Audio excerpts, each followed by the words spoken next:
What began with improvisation centuries ago, we now know as the most extravagant, spellbinding art form the world has ever known. Opera.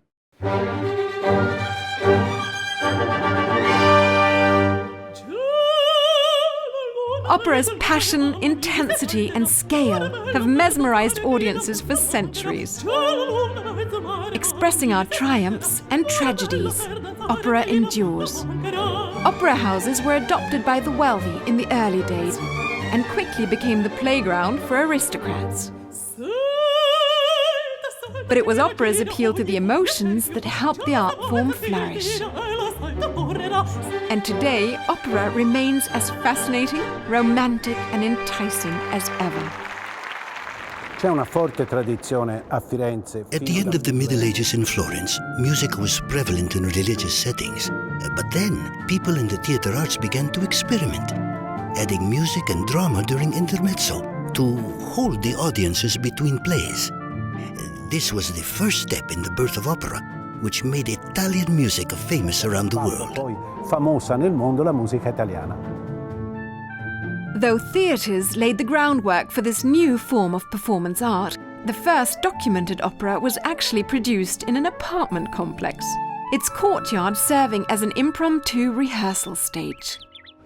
In 1573, there was this group of musicians, some of them very talented, and these musicians were patronized by the owner of the building, the Count Giovanni de' Bardi. And he was the owner of this building we're Exactly, standing in right now. Exactly. The Bardi were a very wealthy family from Florence. And these musicians were very experimental. They wanted to try new things. And eventually they created opera. The first opera officially was created in 1600. The words were written by Ottavio Rinuccini and the music by Jacopo Peri. The title was Euridice, based on the myth of Orpheus, ancient Greek mythology. Then 2 years later, another musician, rival with Jacopo Peri, Giulio Caccini, made his version of Euridice. These two beautiful creations are considered the first operas. And they were created right here in Florence. Exactly, right inside this building. You think they might have been singing here in this courtyard? Yes. Good acoustics? Why not? With acoustics. Would you like to try? Yes. Let's try. Ma il mio mistero è chiuso in me, il nome mio nessun saprà. What do you think?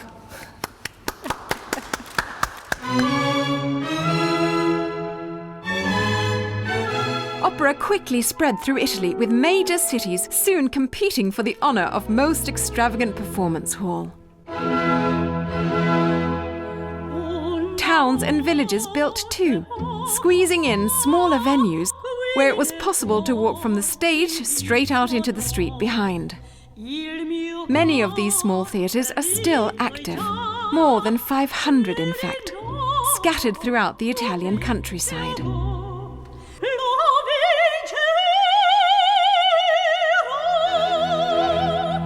It's true, every village there is a theatre, traditional theatre, built between the 18th century and 19th century.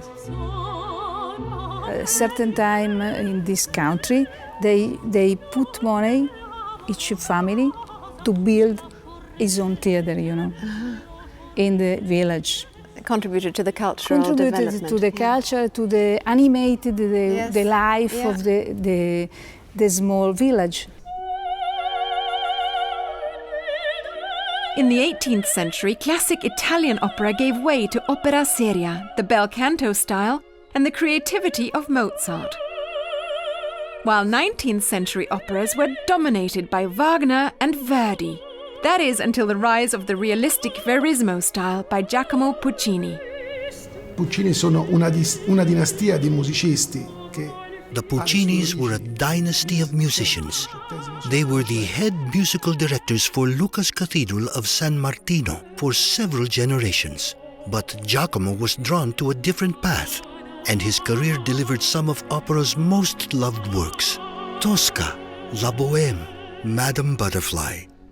His creations still hold 2 of the top 5 spots in opera popularity. Opera continues to evolve and it remains immensely popular, with more than 26,000 performances globally in the past year alone. The draw, perhaps, is that regardless of language, opera speaks directly to the souls of all who witness them. It's one of the most ancient kind of work.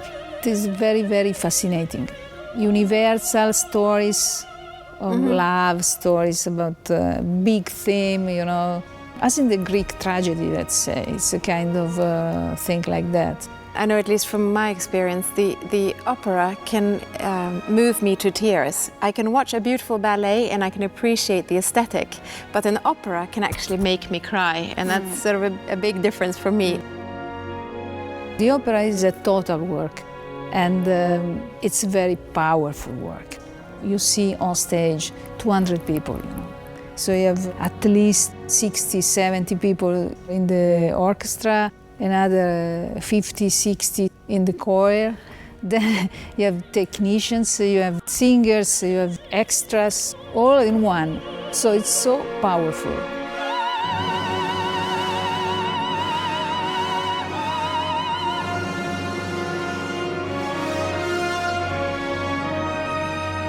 Opera is an engaging, utterly unique art form that will truly delight your senses.